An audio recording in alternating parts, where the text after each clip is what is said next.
feel while the end of this chapter was pretty damn awesome, a good chunk of this chapter really wasn't telling us too much that we didn't already know. I feel as though, like, even when Sanji was listing the 3 things, why he can't leave, it was pretty much stuff for the most part we already knew.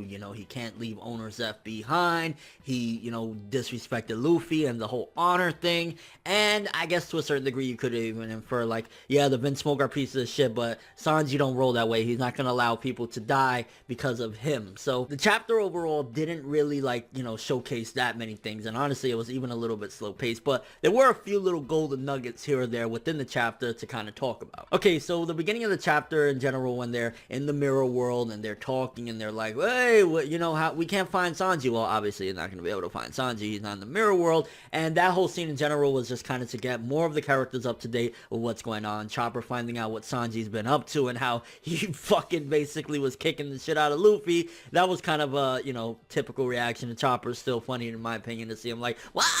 Like, I can just imagine that shit in the anime. That shit will be funny as fuck. Something that caught my interest was the thing regarding Peckham's. Apparently Peckham's okay now, but he was about to meet his doom due to a certain plot. So I'm kind of curious what that means. Like, did Big Mom actually, save him in the end? Or, I even forgot what happened to Peckham, to be honest with you. I think I remember the last thing was that he disappeared. And I think, if I'm not mistaken, it was because of Capone. I think Capone had something to do with it as well. So, maybe Big Mom found out about Capone and stopped him and, put a halt to all that shit. So, I'm kind of curious what happened with Peckham's and why is he okay now? Did he decide, you know what, fuck it, I'm not helping nobody out. I'm with Mama, like, that's it. So, I'm kind of curious to see Peckham's the next time, if he's gonna be like a straight up traitorous asshole. I mean, he's been pretty cool thus far, but the fact that he's okay now is an interesting thing. What was the fucking point of Bobbins going after Sanji and, oh yes, I gotta redeem him, and, he had everybody going to sleep,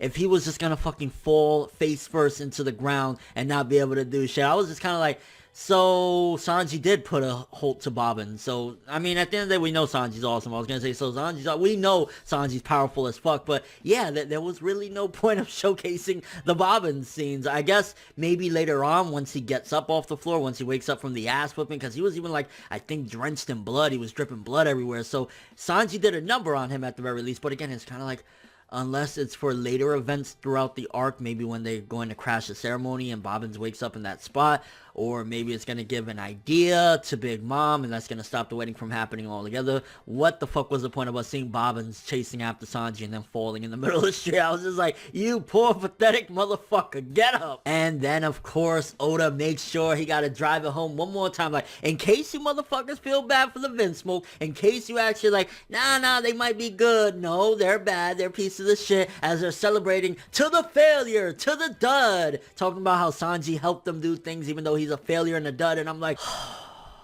I hate the Vince Smoke so much. Like, seriously, these guys are straight up fucking assholes, and it's almost fucking hysterical when you think about it, because while they're doing that, the readers ourselves, we know what Big Mom has in store, and they're like, yeah, maybe we'll even bargain with Big Mom so we can go all fuck Nami, I want me some Nami.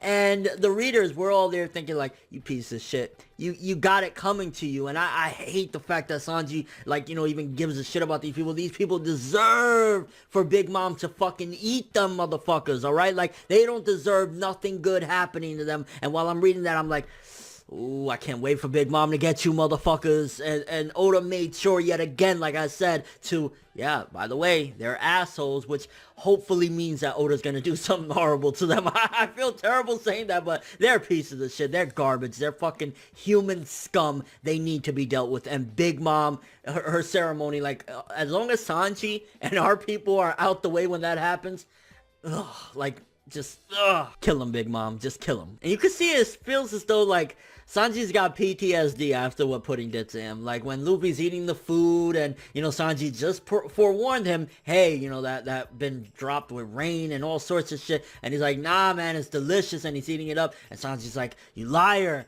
Like, you could tell that what happened with Pudding really fucked Sanji up big time. Like for him to just immediately call him a liar and, he's there crying and shit like that. There's a lot of emotion there. And honestly, I feel as though a subtle message and a subtle tone to all of this is the fact of liars. I think that the damage that a liar can do is very heavy, and I think that's one of the tones that Oda was trying to showcase of how big a lie can really impact somebody, and like, you know, just lies in general. I think that was something subtle. It's not the main message of this entire arc, but for Sanji in particular, is like, look what it did to him. It destroyed him. He was crying. He doubted himself. He felt like he was nothing. And again, going to the 3 reasons why he said, you know, I can't leave with you guys. I was just thinking to myself, like, we know this. I don't know. I felt as though Oda was giving us information that we kind of already heard multiple times. We know that Owner Zeph and his ship is in danger, but I mean, all of these things can be, you know, dealt with. I mean, for starters, Owner Zeph ain't no bitch. Owner Zeph ain't gonna let nobody fuck him up either. And if all the Big Mom's strongest people are here for this wedding ceremony, I think Owner Zeph will be okay. But even so, Luffy said he'll go and protect Owner Zeph. He'll go help out in the East Blue or whatever. You know, he'll go help Owner Zeph. So sorted. The disrespect thing, I mean, Robin disrespected. So many people have done, you know, Usopp disrespected Luffy. They got into a fight and shit like that. That's not a big deal either. It's like, I get the pride thing and all that shit, but that is not a big deal. And as far as wanting to protect the Vinsmoke, Sanji, what are you doing? Why do you give a fuck? You're too nice of a person. And that's because of the whole genetics thing. And that also showcases the huge contrast, because you see on one side, the beginning of the chapter, the Vinsmoke laughing it up and talking shit about Sanji. And then you see Sanji thinking about rescuing them. That showcases how different he is from those pieces of fucking garbage of the Vinsmoke. It showcases that the experiment that they try to do on Sanji failed miserably, and if anything, did the exact opposite. He is way too fucking nice for his own good. Like, those people deserve nothing but death, except Reiju. Reiju, yo, not my Reiju, boy. Like, yo, you saved that girl, but Papa Vinsmoke, Judge, fuck you. Yonji, eat a dick. And the other 2, y'all could go suck big ones as well. Like, I can't. Fucking hell. I hate the Vinsmoke.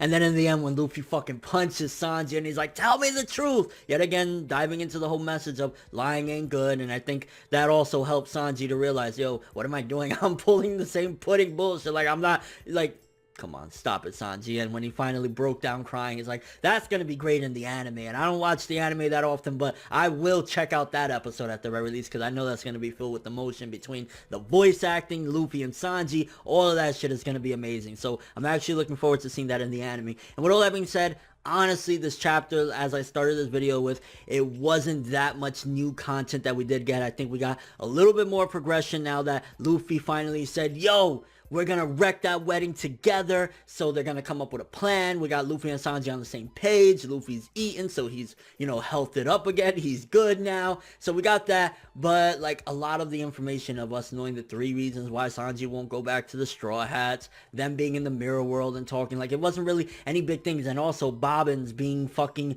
showcased that he was following Sanji, all for him to fall the fuck face first onto the ground. It's like, what was the point of Bobbins then? You know what I'm saying? Like, unless somebody sees him on the floor and they think, red alert, so maybe that could help. But I'm kind of curious you guys' opinion, first of all. How did it feel once again? Even as Sanji's thinking about helping those motherfuckers, the Vinsmoke are sitting there like, that dud, that failure, yeah, like, does that make you 100% like, yes, please, Oda, make Big Mom kill them motherfuckers, they deserve it? Also, what do you think about the heartfelt and touching reunion between Luffy and Sanji at the end? What do you think their plan is going to be for a comeback to take out, you know, the Vinsmoke and stop Big Mom's plan and all that good shit? And your overall thoughts of the chapter? Honestly, I'd say 6 to a 6.5. Didn't cover too much ground, but we did get some decent stuff in there, especially the ending. That was the most important part of the chapter. Any overall thoughts of everything that went down? Honestly, I'm looking forward to seeing Peckham again, because I'm kind of curious, why is he okay now, but he was, you know,